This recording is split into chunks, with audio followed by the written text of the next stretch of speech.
Hello students, last lecture में हम लोग बाइलिनियर ट्रांसफॉर्मेशन के कुछ क्वेश्चन सॉल्व कर रहे थे, एग्जांपल्स कर रहे थे और मैंने आपको बताया था कि अब हम जो है ऑल पोल फिल्टर्स स्टडी करेंगे। आपके सिलेबस में एक्चुअली ऑल पोल फिल्टर्स ही हैं। ऑल पोल फिल्टर्स मींस वो फिल्टर्स जिनके ट्रांसफर फंक्शन में सिर्फ और सिर्फ पोल्स होंगे, जीरोस नहीं होंगे। जिनके ट्रांसफर फंक्शन में सिर्फ पोल्स होंगे, जीरोस नहीं होंगे, मींस न्यूमरेटर पार्ट में कोई पॉलिनोमियल नहीं होगा एस का, डिनोमिनेटर पार्ट में सिर्फ पॉलिनोमियल होगा, उन फिल्टर्स को कहते हैं ऑल पोल फिल्टर्स। ठीक है, हमें डिजिटल फिल्टर डिजाइन करना है और हमें ये पता है कि पहले हमें एनालॉग फिल्टर बनाना है फ्रॉम द स्पेसिफिकेशंस। तो स्पेसिफिकेशन से पहले हम एनालॉग फिल्टर बनाएंगे, एनालॉग ऑल पोल फिल्टर, और फिर उस एनालॉग ऑल पोल फिल्टर को ट्रांसफॉर्म करेंगे अपने डिजिटल फिल्टर में। ठीक है जी। तो दो टाइप के ऑल पोल फिल्टर आपके सिलेबस में है, first Butterworth filter and second Chebyshev filter. Filters और भी हैं, एलिप्टिक फिल्टर है, इनवर्स एलिप्टिक फिल्टर है, इनवर्स चेबिशेव भी है, लेकिन आपके सिलेबस में सिर्फ Butterworth filter and Chebyshev filter, यही दो फिल्टर्स हैं जो कि आपको स्टडी करने हैं और यही दोनों फिल्टर्स आपको डिजाइन करने हैं। और ऑल पोल फिल्टर जब हम डिजाइन करने चलते हैं तो दो तरीके हैं डिजाइन करने के, जैसा कि मैंने आपको कल बताया था लास्ट लेक्चर में।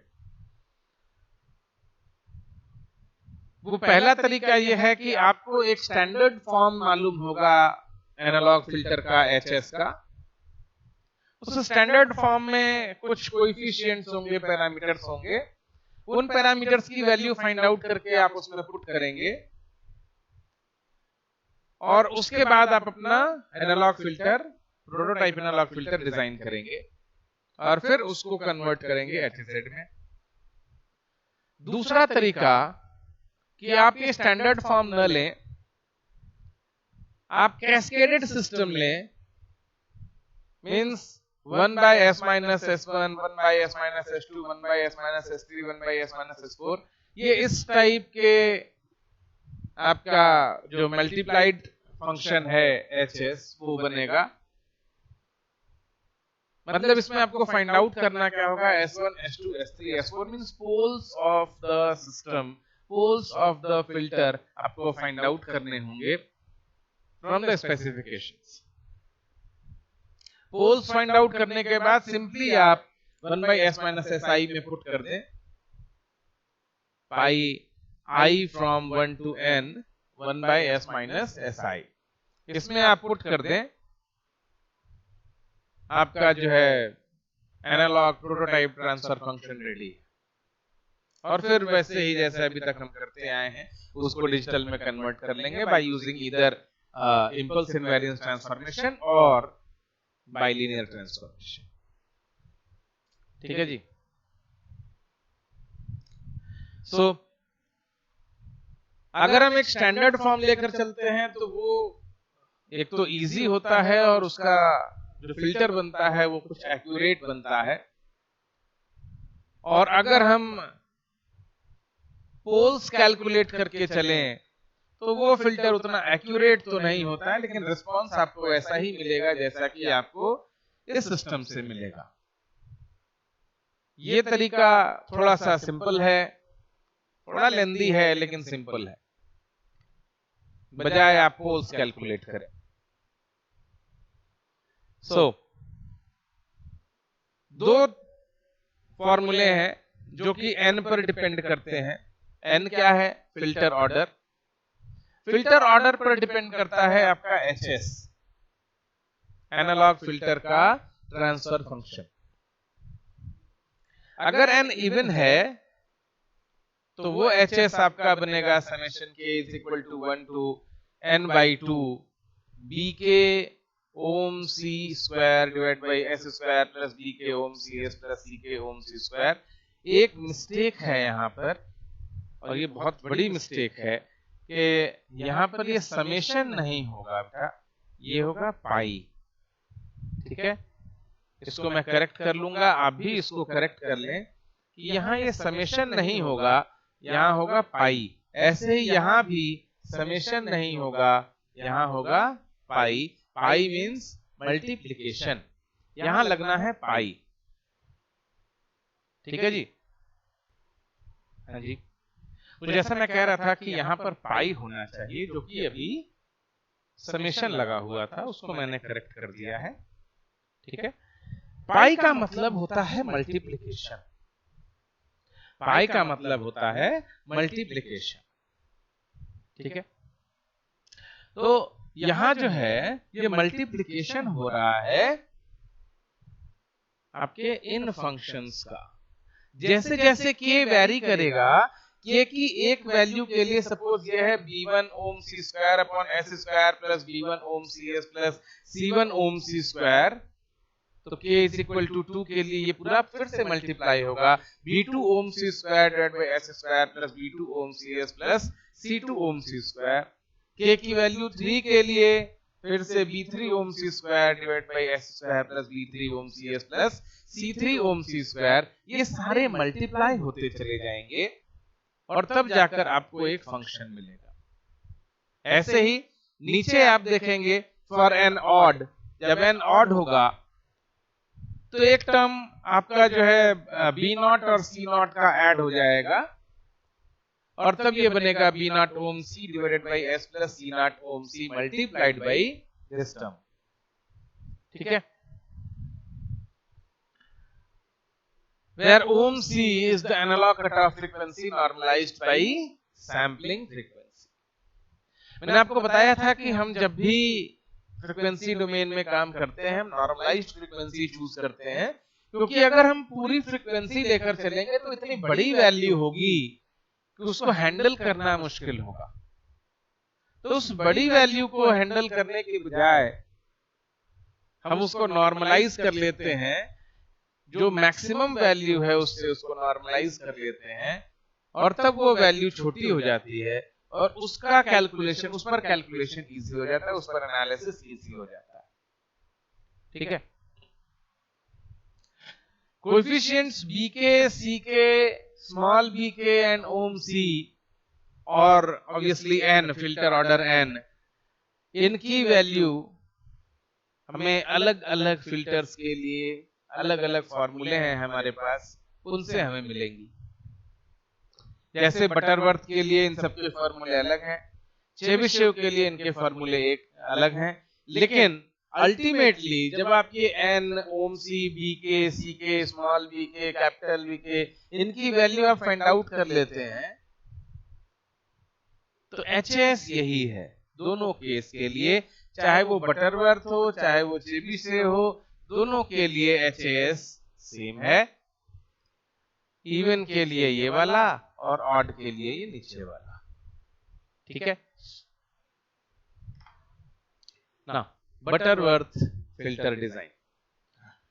Butterworth filter design, Butterworth analog filter हम बनाते हैं, आपके सिलेबस में है, आईसी में आप बनाएंगे, आईसी में बटरवर्थ फिल्टर और चेबिशेव फिल्टर, ये दोनों टाइप के फिल्टर आप आपके आईसी सब्जेक्ट में डिजाइन करेंगे, लेकिन वो एनालॉग फिल्टर आप डिजाइन करेंगे।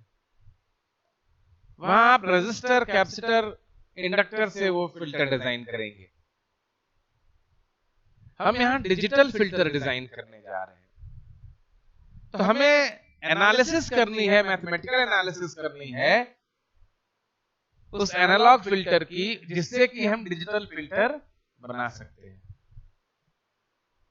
तो स्पेसिफिकेशन हमारे पास है डिजिटल फिल्टर का, उससे हमें एनालॉग फिल्टर डिजाइन करना है और उसके लिए हम करेंगे क्या, उसके लिए जो डिजिटल स्पेसिफिकेशंस हैं उसको कन्वर्ट करेंगे एनालॉग स्पेसिफिकेशंस में और तब हम एक फिल्टर डिजाइन करेंगे। A Butterworth filter is a type of signal processing filter designed to have a frequency response as flat as possible in the pass band as well as in stop band, It is also referred to as a maximally flat magnitude response. अब इसका क्या मतलब है? Maximally flat magnitude response या flat response in pass band as well as in stop band. इसका क्या मतलब है? जैसा कि आपको मैंने पहले एक फ्रीक्वेंसी रेस्पॉन्स दिखाया था,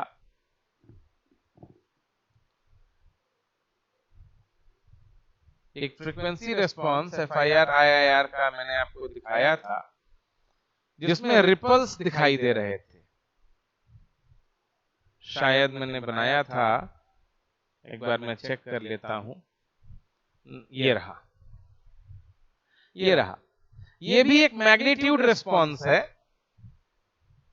और इस मैग्नीट्यूड रिस्पॉन्स में आप देखेंगे कि यहां पर ये डेविएशन दिख रहा है, रिपल्स दिख रहे हैं, यहां पर ये डेविएशन दिख रहा है, यहां पे रिपल्स दिख रहे हैं, और ये बीच में आपको ट्रांजिशन विड्थ दिख रहा है। ठीक ना? यहां ये रिस्पॉन्स कैसा है? ये इधर से नीचे से ऊपर जा रहा है, फिर नीचे आ रहा है, फिर ऊपर जा रहा है, फिर नीचे आ रहा है, और ये पोर्शन है कौन सा? ये पोर्शन है पास बैंड का। मतलब पास बैंड में ये इतना काम हो रहा है। ऐसे ही स्टॉप बैंड में भी ऐसे ही काम हो रहा है। यहां से सिग्नल नीचे आया, यहां से ऊपर गया, फिर नीचे आया, फिर ऊपर गया। तो ये स्टॉप बैंड में भी ऐसा ही काम हो रहा है। इसको बोलते हैं रिपल्स, डेविएशंस। ठीक है, यह है रिपल्स। जबकि बटरवर्थ फिल्टर में, बटरवर्थ फिल्टर की जो प्रॉपर्टी है वो ये है कि इसमें कहीं किसी टाइप का रिपल नहीं होता है, पास बैंड में भी नहीं और स्टॉप बैंड में भी नहीं, बिल्कुल फ्लैट रिस्पॉन्स आता है, बिल्कुल फ्लैट रिस्पॉन्स आता है। And depending upon the filter order, number of the filter order, इसका रिस्पॉन्स आइडियल के जैसा होने लगता है। जैसा एक आइडियल फिल्टर का रिस्पॉन्स होना चाहिए, ये कुछ कुछ वैसा रिस्पॉन्स देता है। लेकिन एक कमी है इसके अंदर, इसका जो ट्रांजिशन बैंड है, ये वाला बैंड जो है इसका, ये ट्रांजिशन बैंड इसका बड़ा होता है। ठीक ना? ये ट्रांजिशन बैंड बड़ा होता है, और इसके बड़े होने की वजह से इसका पास बैंड और स्टॉप बैंड छोटा हो जाता है। ट्रांजिशन बैंड बड़े होने की वजह से पास बैंड और स्टॉप बैंड छोटा हो जाता है। यही एक कमी है जिसको कि हमें दूर करना है, जहां तक पॉसिबल हो सके। तो बटरवर्थ फिल्टर का जो मैग्नीट्यूड रिस्पॉन्स है लो पास फिल्टर का, बेसिकली आप जितना मैं लेकर चल रहा हूं, आप उसमें जहां कहीं भी देखेंगे हम लो पास फिल्टर ही डिजाइन कर रहे हैं IIR फिल्टर के लिए। डिजाइनिंग प्रोसेस हम जब भी कर रहे हैं, लो पास फिल्टर को डिजाइन कर रहे हैं, क्योंकि लो पास फिल्टर को डिजाइन करना इजी है, सिंपल है, फीजिबल है। लो पास फिल्टर, IIR लो पास फिल्टर हम इजीली डिजाइन कर सकते हैं। ठीक ना? बजाय कि हम high pass, band stop filter design करें, हम लो पास फिल्टर डिजाइन करें, वो ज्यादा आसान है। फिर आप कहेंगे कि केवल लो पास फिल्टर ही का यूज थोड़ी होता है, यूज तो हमारे पास हाई पास, बैंड स्टॉप सबका है, तो हम सिर्फ लो पास फिल्टर ही क्यों डिजाइन करें? तो बेशक हम सारे फिल्टर्स डिजाइन करेंगे, हाई पास, लो पास, बैंड स्टॉप, बैंड पास, चारों फिल्टर्स हम डिजाइन करेंगे, लेकिन उसका एक तरीका है। तरीका यह है कि अगर आपको हाई पास, बैंड पास या बैंड स्टॉप डिजाइन करना है, तो उसके फ्रीक्वेंसी स्पेसिफिकेशंस को आप फ्रीक्वेंसी ट्रांसफॉर्मेशन के थ्रू कॉरेस्पॉन्डिंग लो पास फिल्टर में कन्वर्ट करें, और फिर उस लो पास फिल्टर के स्पेसिफिकेशंस को, डिजिटल लो पास फिल्टर के स्पेसिफिकेशंस को आप एनालॉग लो पास फिल्टर स्पेसिफिकेशंस में कन्वर्ट करें, ट्रांसफॉर्म करें, और फिर आप एनालॉग लो पास फिल्टर डिजाइन करें, उससे फिर आप डिजिटल में ट्रांसफॉर्म करें और फिर उस लो पास डिजिटल फिल्टर को आप हाई पास, बैंड पास या बैंड स्टॉप डिजिटल फिल्टर में ट्रांसफॉर्म कर सकते हैं। अच्छा, आप चाहें तो डिजिटल डोमेन में फ्रीक्वेंसी ट्रांसफॉर्मेशन करें या आप चाहें तो एनालॉग डोमेन में फ्रीक्वेंसी ट्रांसफॉर्मेशन करें, ये आपके ऊपर है। फॉर्मूले दोनों के हैं, मेथड दोनों के लिए। तो जो बटरवर्थ लो पास फिल्टर है उसका magnitude response, magnitude squared frequency response कैसा होता है? वो होता है magnitude of Hj ohm, which is equal to A divided by 1 plus ohm by ohm C power 2n whole power 1 by 2। ये मैग्नीट्यूड स्क्वायर्ड फ्रीक्वेंसी रिस्पांस है Butterworth filter का, Butterworth लो pass filter का। A divided by 1 plus ohm by ohm C power 2n whole power 1 by 2, where A is the filter gain and ohm C is the 3 dB cutoff frequency। मतलब ये हुआ कि ओम की अलग अलग value पर जो आपका मैग्नीट्यूड होगा वो आप यहां से फाइंड आउट कर सकते हैं। ओम की अलग अलग वैल्यू पर, फ्रीक्वेंसी की अलग अलग वैल्यू पर, अलग अलग फ्रीक्वेंसी पे आपका जो अलग अलग मैग्नीट्यूड होगा वो आप कैलकुलेट कर सकते हैं इस फॉर्मूले से।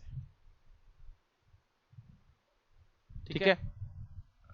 And from the magnitude response, it can be seen that by increasing the filter order n, जैसे जैसे आप filter order n बढ़ाते जाएंगे, the Butterworth response approximates the ideal response। जो आपका Butterworth response है, वो ideal response की ओर टेंड करता है।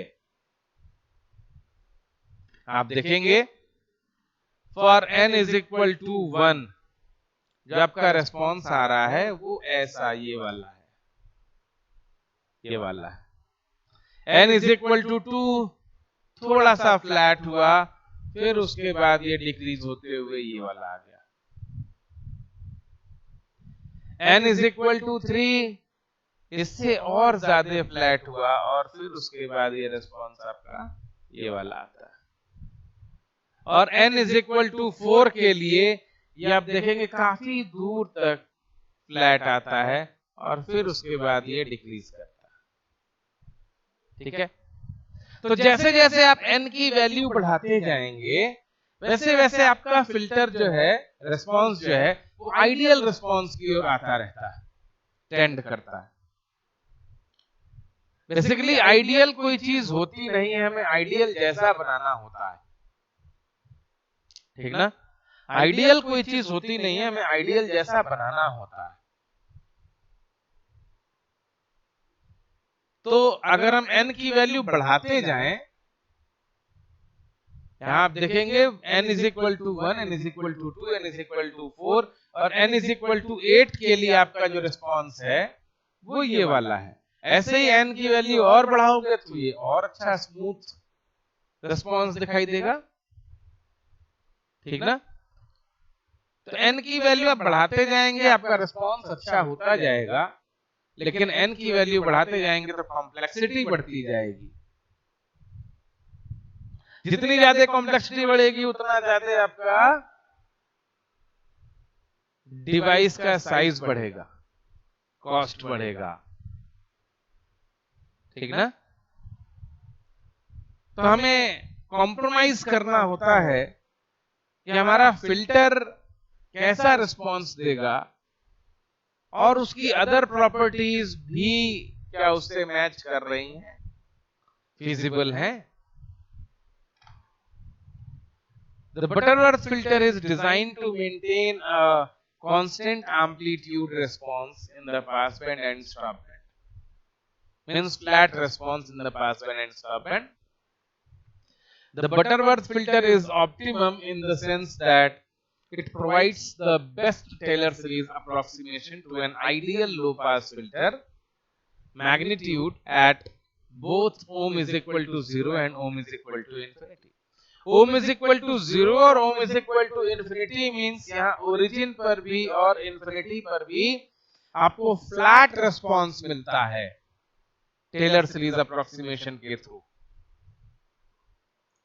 फ्लैट रिस्पांस मिलता है जो कि आइडियल रिस्पांस के इक्वल है। जैसा आइडियल रिस्पांस होना चाहिए उस जैसा है, लेकिन एग्जैक्टली आइडियल तो कुछ होता नहीं। तो जैसे जैसे आप n की वैल्यू बढ़ाएंगे सिस्टम आपका आइडियल की ओर टेंड करता जाएगा। फिल्टर स्पेसिफिकेशंस, ये जो डायग्राम है आपके सामने, ये अपने आप में एक फिल्टर स्पेसिफिकेशन है। फिल्टर स्पेसिफिकेशंस का मतलब कि फिल्टर के पैरामीटर्स कौन कौन से,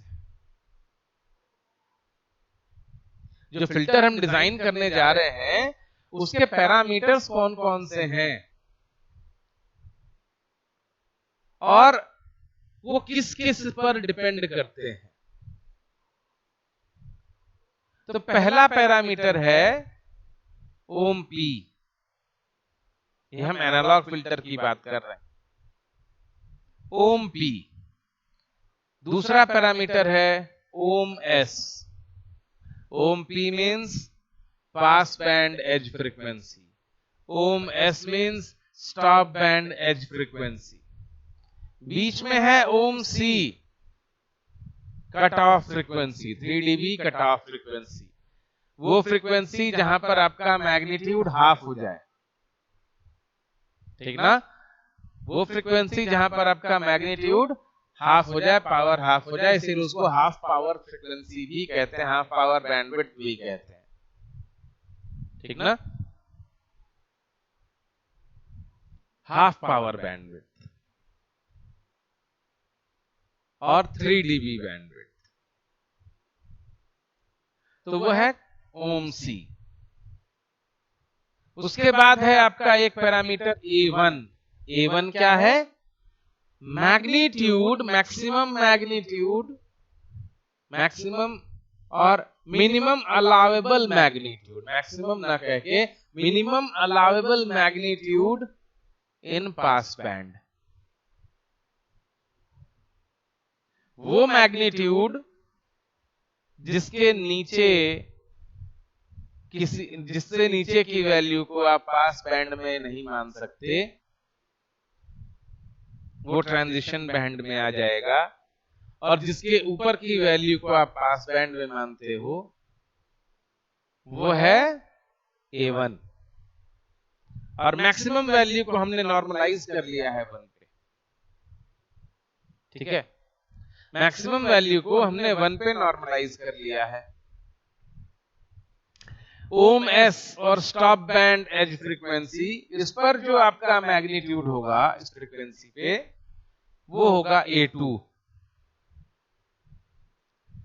A2 क्या वैल्यू है?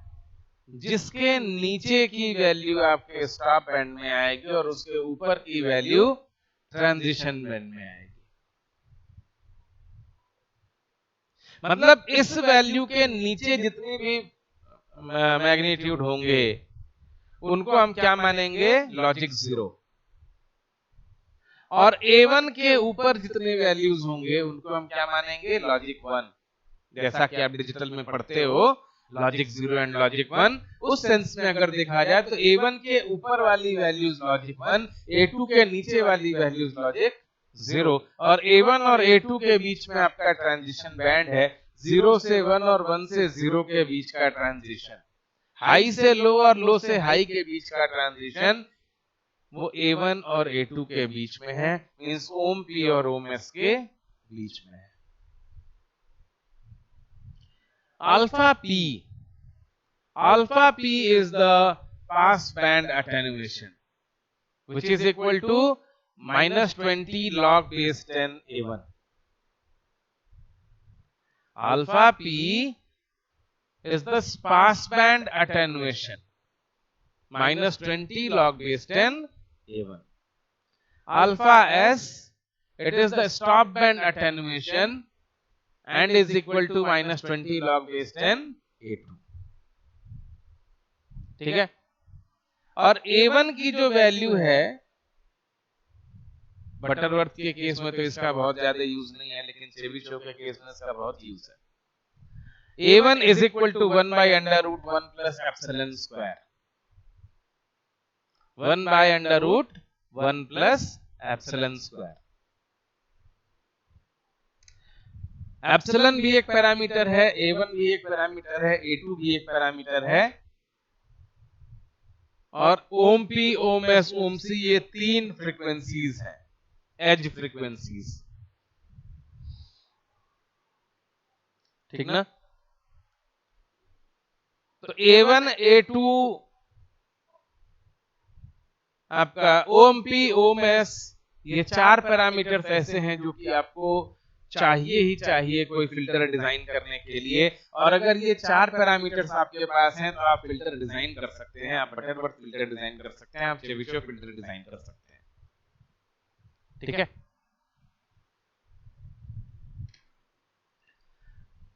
ओम पी को कई बार हम ओम 1 से रिप्रेजेंट करते हैं और ओम एस को ओम 2 से रिप्रेजेंट करते हैं. जो हमारे फॉर्मूले हैं उसमें ओम 1 और ओम 2 लिया गया है. आप ओम पी, ओम एस लिख सकते हैं, लेकिन अगर बुक्स में ओम 1, ओम 2 लिया गया है तो हम ओम पी को ओम 1 मान लेते हैं और ओम एस को ओम 2 मान लेते हैं. The desired specification for the prototype analog filter, जो आपको गिवन होगा डिजायर्ड स्पेसिफिकेशन एनालॉग फिल्टर के लिए, या आपको जो डिजायर है, जो आपको चाहिए प्रोटोटाइप एनालॉग फिल्टर का स्पेसिफिकेशन, वो किस टाइप से मिलना चाहिए, किस टाइप से होना चाहिए, वो है A1 less than equals mod of H J ohm less than equals 1 for ohm 0 to ohm 1 and mod of H J ohm less than equals A2 for ohm 2 less than equals ohm less than infinity. इतने का मतलब आप क्या समझते हैं? इसको समझने के लिए आपको इस ग्राफ को देखना पड़ेगा. लिखा है A1 less than equals mod of H J ohm less than equals 1, मतलब कि जो mod of H J ohm है, mod of H J ohm क्या है? Magnitude of the filter H J ohm. इसका जो मैग्नीट्यूड है वो 1 और A1 के बीच में है. कब? जब ओम 0 से ओम 1 के बीच में है. ध्यान दीजिए, जब ओम आपका 0 से ओम 1 के बीच में है या ओम पी के बीच में है, इस ड्यूरेशन में आपका जो मैग्नीट्यूड है वो 1 और A1 के बीच में है. ठीक, और जब मैग्नीट्यूड ओम 2 से नीचे जाता है, कम होता है, उस टाइम पर फ्रीक्वेंसी आपकी कहां से कहां तक वेरी कर रही है? उस टाइम पर फ्रीक्वेंसी वेरी कर रही है ओम एस से इन्फिनिटी और ओम 2 से इन्फिनिटी. देखो, magnitude is less than equals A2 for ohm in between ohm 2 and infinity. ठीक है, तो ये जो स्पेसिफिकेशन है ये इसी ग्राफ को रिप्रेजेंट कर रहा है. तो आपको अगर ये ग्राफ गिवन हो या ये स्पेसिफिकेशन गिवन हो तो यहां से आप अपना फिल्टर डिजाइन कर सकते हैं, या इस स्पेसिफिकेशन से आप अपना ग्राफ डिजाइन कर सकते हैं. ठीक है,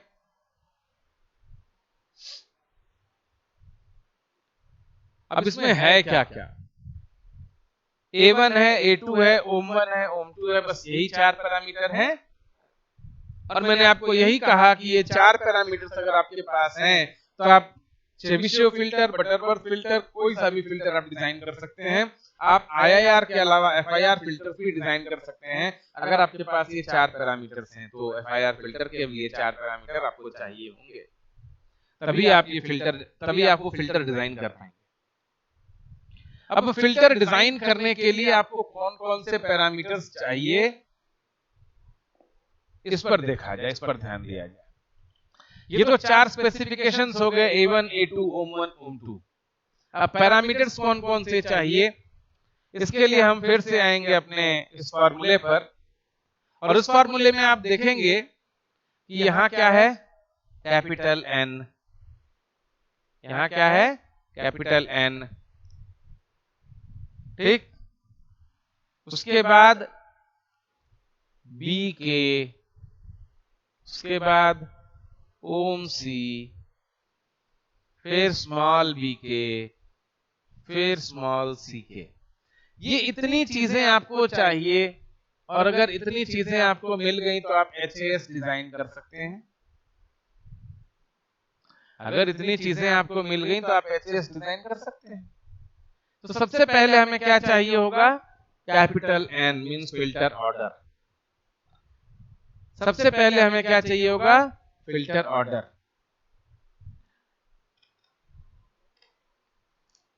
तो फिल्टर ऑर्डर का फॉर्मूला आपके बटरवर्थ के केस में हमने सिर्फ फॉर्मूला लिखा है, कहां से फॉर्मूला आया ये नहीं लिखा है। अगर आपको ये जानना है कि फॉर्मूला कहां से आया, तो ये जो 15th इक्वेशन है, ये वाली, इस इक्वेशन को आप देखेंगे, यहां क्या है, मॉड ऑफ HJO, इसकी वैल्यू है ये, ठीक ना। और यहां पर आपके जो इक्वेशन दी हुई है, यहां पर क्या है, mod of HJO is in between A1 and 1 when ohm is in between 0 to ohm1। यहां पर HJO की वैल्यू आप पुट कर देंगे, ठीक ना।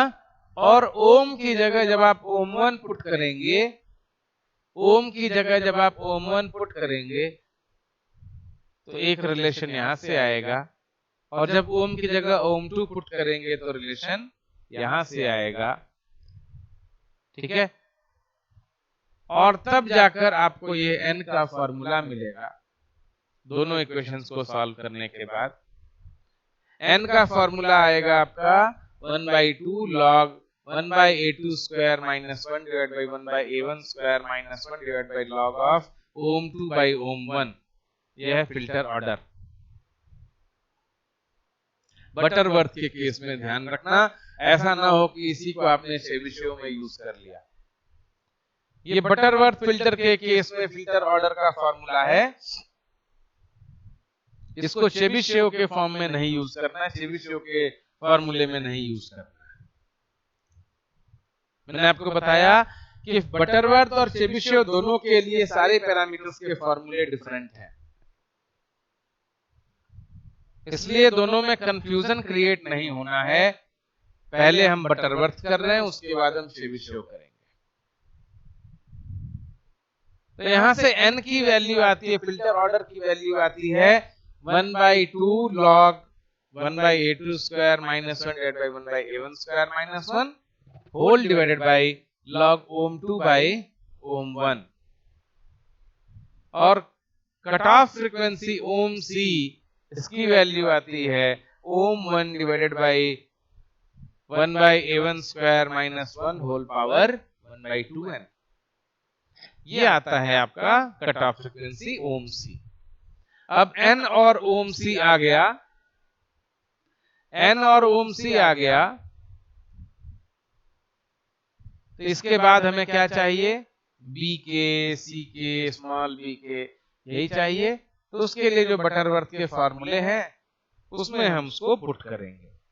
तो bk, स्मॉल bk के लिए जो आपका फॉर्मूला है वो क्या है, 2 sin 2k minus 1 pi by 2n। ध्यान देना, बटरवर्थ के केस में bk, स्मॉल bk का फॉर्मूला है 2 sin 2k minus 1 pi upon 2n। ck हमेशा 1 रखा जाता है, और कैपिटल bk आपको कैलकुलेट करना है तो आप यहां से करेंगे, इवन n के लिए ये और ऑड n के लिए। लेकिन चूंकि हमने सारी वैल्यूज नॉर्मलाइज की हुई हैं, तो ये जो a है ये है क्या, a क्या है, maximum value of the magnitude. और maximum value of the magnitude कितना है 1।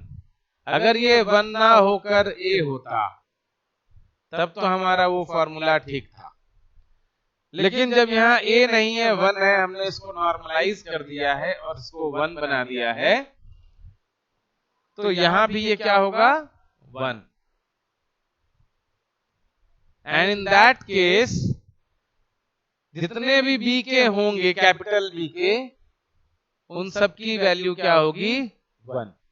इसलिए बटरवर्थ फिल्टर के केस में आपको सिर्फ और सिर्फ स्मॉल b के कैलकुलेट करना है, c के एंड कैपिटल B के हमेशा 1 होंगे, ठीक ना। c के एंड कैपिटल B के हमेशा 1 होंगे बटरवर्थ के केस में। और अब इन वैल्यूज को आप पुट कर देंगे आपके स्टैंडर्ड फॉर्मूले में, तो वहां से आपको मिल जाएगा ट्रांसफर फंक्शन HS, ठीक है। और फिर उस HS को आप ट्रांसफॉर्म करेंगे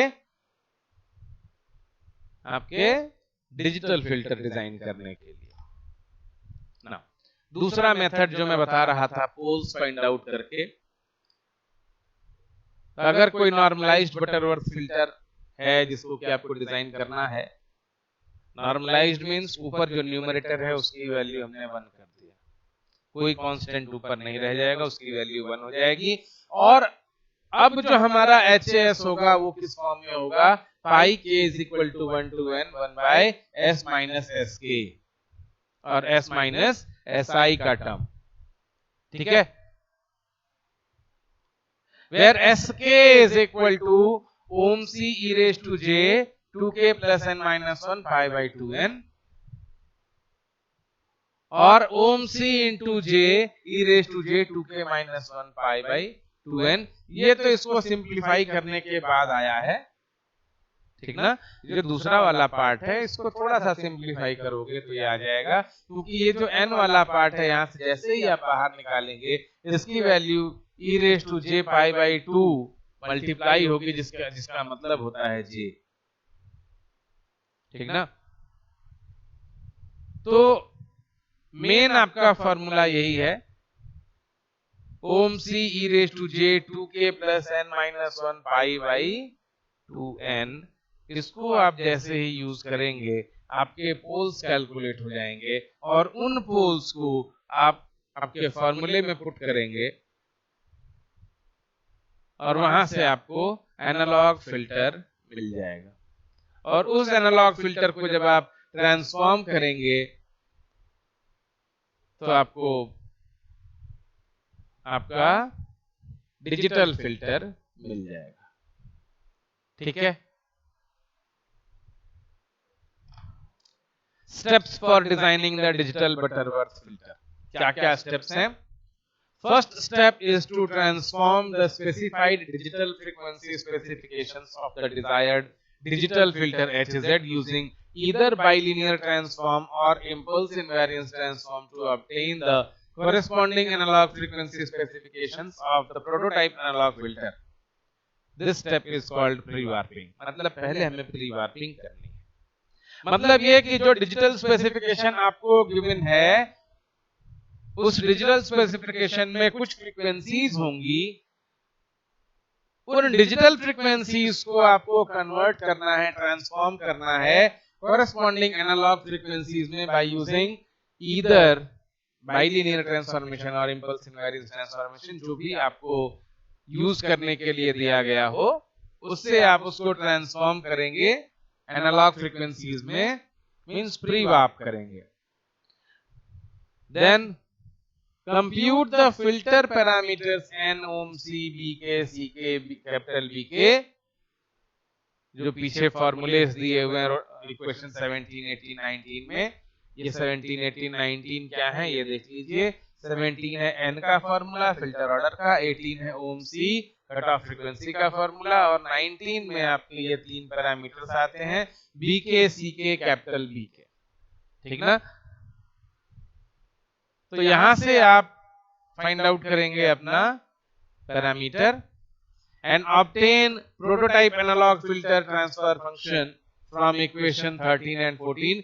जो आपका एचएस का फॉर्मूला है उसमें इन पैरामीटर्स को पुट करके आप एनालॉग फिल्टर ऑब्टेन करें, प्रोटोटाइप एनालॉग फिल्टर ऑब्टेन करें। या फिर पहला स्टेप तो कॉमन है प्री वार्प करने का, उसके बाद compute poles of the analog filter from equation 21। जो आपके पोल्स का फॉर्मूला है एसके का, वहां से आप अपने पोल्स फाइंड आउट करें। पोल्स फाइंड आउट करने के बाद अगला स्टेप है आपका, आप उसके ऊपर जो फॉर्मूला है 20, वहां से आप एचएस फाइंड आउट करें, ठीक है। और फिर उस एचएस को अब आप क्या करेंगे, जो दोनों मेथड से आपको मिल रहा है एचएस, उस एचएस को आप ट्रांसफॉर्म करेंगे इन एचजेड बाय यूजिंग बाइलिनियर और इंपल्स इनवेरिएंस ट्रांसफॉर्मेशन, जो भी मेथड आपको दिया हो। लेकिन एक बात आप ध्यान रखेंगे कि अगर आपने प्री वार्प बाइलिनियर से किया है तो बाद में आप बाइलिनियर ट्रांसफॉर्मेशन ही यूज करेंगे। अगर आपने पहले फ्रीक्वेंसी ट्रांसफॉर्मेशन के लिए आपने बाइलिनियर इंपल्स इनवेरिएंस यूज किया है तो बाद में फिल्टर ट्रांसफॉर्मेशन के लिए भी आप इंपल्स इनवेरिएंस ही यूज करेंगे, दूसरा कोई मेथड यूज नहीं करेंगे, ठीक है। तो अगर बाइलिनियर यूज करेंगे तो शुरू से अंत तक बाइलिनियर रहेगा, अगर इंपल्स इनवेरिएंस यूज करेंगे तो शुरू से अंत तक इंपल्स इनवेरिएंस रहेगा। एग्जाम्पल अब हम अगले लेक्चर में डिस्कस करेंगे, ठीक है। तब तक के लिए थैंक यू।